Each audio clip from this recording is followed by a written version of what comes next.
Oh ya udah itu belakang dulu terus kita sebanyak mungkin soalnya ini banyak sekali nih 60 orang mau berbicara sesuatu. Langsung aja ini. Bismillah, saya Haikal. Ini kali keduanya saya ikut Siraru gitu ya Pak Guru. Kemarin yang di Aula Pikiran Rakyat itu. Jadi gini, saya lebih ke psikologi saya gitu untuk memperbaiki psikologinya dan juga mentalnya dan juga tidak dimanfaatkan oleh orang.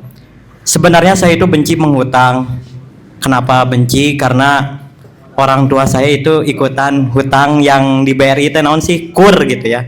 Saya itu usaha rakyat. Orang tua saya udah ketiga kalinya untuk hari ini. Alhamdulillah orang tua saya tidak galbay dan juga bisa menghidupi saya sampai kuliah di semester 8. Tapi gini, bencinya saya ke hutang itu memang benar-benar pure benci gara-gara hal itu. Akan tetapi saya itu dimanfaatkan oleh teman saya dan juga saya itu semester 8 akhir dan juga saya dimanfaati oleh teman saya yang diusaha juga karena saya juga ikut kerja gitulah, ikut kerja di admin konveksi kayak gitulah gitu, jadi bidang operasional dan admin. Jadi teman saya itu memang benar-benar terdesak, dia benar-benar memohon, benar-benar meminta ke saya untuk saya ikut pinjol, tapi saya itu tidak memakan hasil pinjol itu gitu. Tapi teman saya yang makan gitu. Mungkin ini sedikit aneh dan sedikit ambigu dari teman-teman semuanya. Tapi di sini saya terkadang suka merefleksikan diri kenapa saya harus membantu mereka gitu. Kan, tapi inilah gitu yang saya pengen tanyakan tuh supaya saya itu tidak termanfaatkan lagi. Saya baru tersadar pada saat-saat ini gitu. Walaupun mereka memang si teman saya itu tidak galbay juga karena saya paksa dan teman saya juga ada di situ di kerjaan itu. Tapi saya yang terkena teror sampai saya dimaki-maki juga pernah. Telat itu memang 3 hari 4 hari lah gitu. Tapi teror itulah gitu. Karena saya itulah yang membuat saya lebih benci lagi terhadap hutang gitu. Nah mungkin di kedepan harinya saya juga ingin tuh, kenapa saya ingin ikut ini supaya saya tuh ingin bayar semua hutang-hutang itu. Jadi teman saya yang punya hutangnya ke saya gitu. Jadi teman saya yang punya hutangnya ke saya, dia harus bayar ke saya gitu. Dan juga teman saya itu punya hutang ke saya sekitar 1 jutaan. Padahal saya itu mahasiswa dan juga penghasilan saya ketika kerja itu minim gitu. Nah itu mungkin lebih ke mental menguatkan saya supaya saya itu tidak halusinasi lagi karena saya itu introvert memang gitu, jarak komunikasi itu kurang banget, tapi saya itu gampang termanfaatkan. Bahkan saya juga pernah kejadian waktu masih jadi mahasiswa tuh, ya waktu mahasiswa awal-awal semester 3 kena hipnotis, saya hampir 500.000 kena hipnotis di telepon tuh, saya tayap gak tahu ke siapa. Benar itu saya gampangan banget gitu, terhasut dan terhalusinasi dan terhipnotis gitu. Ya walaupun kata teman saya yang pernah ngehipnotis saya itu yang ahli lah gitu dalam hal kayak gituan, katanya saya itu benar-benar fokusnya bagus dan sebagainya. Tetapi itu mengganggu saya gitu. Itu mungkin itu pertanyaan dan juga saya kenapa ikut Siraru dan Kombat ini juga supaya saya juga ada cita-cita juga ingin menjadi bukan cita-cita sih, jadi keinginan menjadi kreator bahasa gitu ya, kreator tentang bahasa juga ya, berbagi insight keilmuan lah, banyak pertanyaan dan juga keambiguan saya ingin ditampilkan di media gitu, walaupun tidak dengan muka saya gitu. Mungkin itu salah satunya gitu, dan juga intinya mah menguatkan gitu. Terima kasih. Ini saran buat teman-teman sekalian ya, selama tinggal di Indonesia jangan minjemin duit ke orang, apalagi orang itu teman. Jangan minjemin duit, itu aturan pertama. Aturan kedua, jangan minjemin duit ke teman. Yang ketiga, ke keluarga. Itu parah banget. Karena nanti ujung-ujungnya, kan kita suka beralasan bahwa itu kan keluarga kita sendiri. Justru gara-gara itu, hubungan kekeluargaan bisa pecah. Jadi, jangan minjemin duit ke keluarga, ke teman selama tinggal di Indonesia. Kenapa? Karena masyarakat kita itu adalah masyarakat agraris secara historis. Masyarakat agraris secara historis itu adalah masyarakat komunal. Masyarakat komunal itu artinya apa? Mereka tidak bisa memisah, pada umumnya ya, mereka tidak bisa memisah mana hak-hak pribadi dan mana hak-hak publik. Itulah alasan kenapa pejabat kita tuh banyak yang korupsi. Karena mereka tuh gak bisa membedakan mana uang di rekening kita dan mana uang yang ada di bank. Mereka tuh gak bisa. Sesimpel masyarakat kita itu nggak bisa ngebedain apakah trotoar itu adalah hak pejalan kaki publik atau itu tuh adalah hak orang yang berjualan di situ. Kita tuh nggak bisa paham itu. Gak ngerti, masyarakat Indonesia itu ada di level kita tuh nggak tahu bahwa kalau kita bakar sampah yang itu adalah urusan pribadi kita, asapnya diserahkan kepada publik dan kita tuh B aja gitu. Padahal itu tuh jelas urusan publik, urusan pribadi itu harus dipisah. Kritik saya pada Pak KDM kemarin, gubernur tercinta kita, itu adalah dia suka bagi-bagi duit pribadi kepada masyarakat. Itu saya sebut korupsi terbalik. Ya walaupun saya menghormati beliau, cuman maksudnya itu tuh korupsi terbalik. Maksudnya itu juga bisa berdampak buruk buat masyarakat. Karena pada akhirnya masyarakat tidak teredukasi mana hak milik pribadi dan mana hak milik publik. Dan dalam hal meminjam uang, karena kita masyarakat agraris secara psikologis, kalau kita minjem uang dan dapat banyak, kita tuh mengira itu tuh aset milik kita. Jadi pas dapat duit senengnya tuh luar biasa, gak kepikiran bahwa itu tuh bukan uang kita. Jadi akhirnya kita berani taruhanlah di sini siapa yang pernah minjemin duit dan gak kembali, pasti hampir semua. Pasti pernah ngalamin minjemin duit dan gak kembali. Betul. Nah, iya itu sering. Ya makanya selama di Indonesia aturannya. Nah, lalu nanti mengatasinya gimana?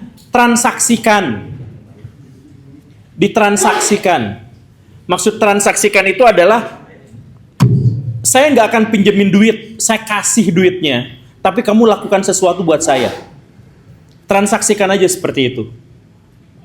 Jadi ini sebenarnya adalah kata-kata yang saya makan sendiri, karena sebenarnya saya juga orang yang nggak tegaan gitu. Jadi kalau ada keluarga minjemin duit ya tetap gitu. Walaupun akhirnya akad dalam hati saya itu saya nggak berharap kembali gitu. Tapi itu sesuatu yang salah secara finansial. Cuman saya secara pribadi saya nelan kata-kata saya sendiri. Tapi saya sarankan kepada teman-teman yang kuat mental, kuat psikologis, jangan pernah minjemin duit apalagi ke teman dan keluarga. Kalau mau transaksikan saja. Jadi teman butuh duit, oke, kamu lakukan sesuatu buat saya. Itu. Kemudian yang kedua, kalau Akang ada di lingkungan orang-orang yang tukang pinjol dan dia tuh maksa-maksa banget, aturannya cuma 2. Kita tuh punya manfaat besar kalau kita punya hubungan dengan orang yang terjebak pinjol. Kita tuh diuntungkan. Karena dia bakal jual rumah dengan harga murah. Akan jual mobil dengan harga murah. Bener kan? Tapi itu dengan catatan, dengan syarat kita punya mental yang gak kebawa sama dia. Jadi kalau kita bergaul dengan tukang pinjol, kita tuh bisa dapat manfaat kalau kita tuh tahan untuk gak terjebak, terbujuk sama dia. Temenin aja terus. Nah itu cara yang jahat sih sebenarnya, cuman maksud saya ini bukan terkait dengan jahat dan baik, tapi maksud saya kita akan dapat manfaat dari orang-orang yang kejebak pinjol. Iya. Sekali lagi itu yang tidak saya lakukan, saya tidak tega. Jadi kemarin saya ada temen jual rumah dan tanah 200 meter gitu ya. Dia jual tuh 50 apa 60 gitu. Iya. Tapi gara-gara saya orang yang baik hati dan tidak sombong, jadi saya abaikan saja itu. Tapi orang yang terjebak pinjol, terjebak judol tuh itu. Tapi sekali lagi ya, jangan pernah kayak Akang kan, jangan pernah sampai dekat di pinjemin KTP apa segala rupa, apalagi ikut terjebak pada pinjol, itu jangan pernah. Sekali lagi ya, ini teman boleh teman, tapi giliran soal duit, soal pinjol, soal judol, jangan korbankan pertemanan. Karena pasti kalau kita udah ngasih pinjem atau sudah terkoneksi dengan pinjol itu bener-bener ngilang. Saya punya teman deket banget dulu tuh, minjem ke saya duit 3 juta, cuman 3 juta doang. Pas saya tagih, langsung saya diblokir, sampai detik ini gak ketemu lagi. Jadi apa? Pertemanan putus. Jadi jangan pernah transaksikan saja. Itu saran saya.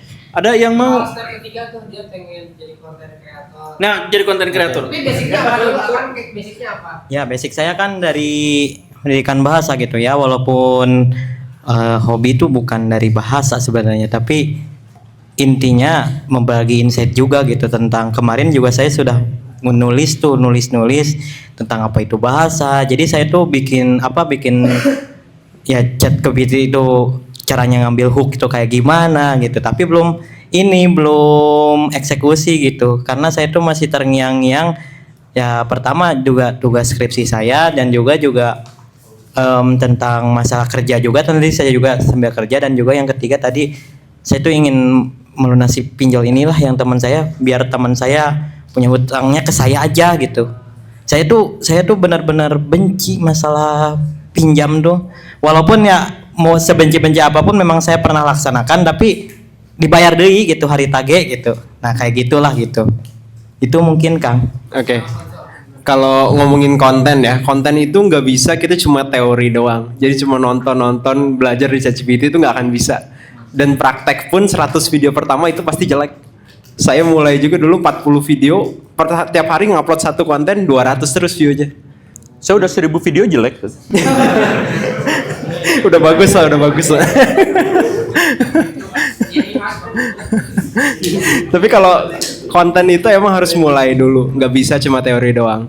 Dan nanti harus begitu udah mulai baru ngerasa, oh salahnya di sini. Oh diperbaiki dari pelafalannya, diperbaiki dari editannya, diperbaiki dari lightingnya, dari angle-nya, banyak banget yang diperbaiki tuh. Jadi emang harus praktek, dan bikin konten itu sebenarnya nggak selama itu. Jadi orang mikir bikin konten tuh lama gitu, terutama yang short form ya. Short form itu nggak lama bikinnya. Saya ada konten bikin gak nyampe 1 menit tuh udah beres, dan view-nya puluhan ribu itu. Jadi konten itu sebenarnya nggak sesusah itu, cuma asal mulai aja sih. Yang paling susah itu mulainya itu. Paling susah itu mulai. Dan apalagi kalau nggak pakai muka itu lebih menantang sih sebenarnya, lebih susah. Soalnya orang itu nonton konten tuh pengen ngelihat muka itu lebih percaya lah dibanding sama yang non face lah, nggak pakai muka itu orang-orang. Iya, lebih susah lah itu. Jadi kalau mau konten sebenarnya mulai aja sih, mulai bikin akun baru, kalau perlu blokir semua teman-teman yang kenal, di blok semua. Saya ada satu akun 400 orang saya blok pas mulai awal-awal. Jadi benar-benar semua orang yang saya kenal nggak bisa ngelihat konten itu. Tapi benar harus mulai sih kalau dari situ. Iya, papa saya sih di blok saya. Akun yang juga akun yang tidak ada temannya itu gitu. Jadi maksudnya teman saya nggak tahu akun itu gitu. Ada sebenarnya. Iya, kalau gitu harus mulai aja sih. Berarti harus benar-benar mulai gitu. Emang harus mulai. Langkah pertama mulai, paling susah itu mulai. Betul sih, betul. Tapi gimana sih caranya biar ketika kita bikin konten tuh kadang dengar suara kita sendiri tuh jijik gitu? Ada gimana? Ada ini nggak? Ada triknya nggak? Ada penelitiannya. Soalnya saya jijik dengar ketika saya bikin konten sendiri tuh. Ini apa? Iya, betul. Kita tersiksa dengan suara kita sendiri. Gimana nih? Ininya sarannya. Sarannya gimana tuh? Wakil. Gimana sarannya tuh? Sarannya mau nggak mau sih itu mah nasib ya.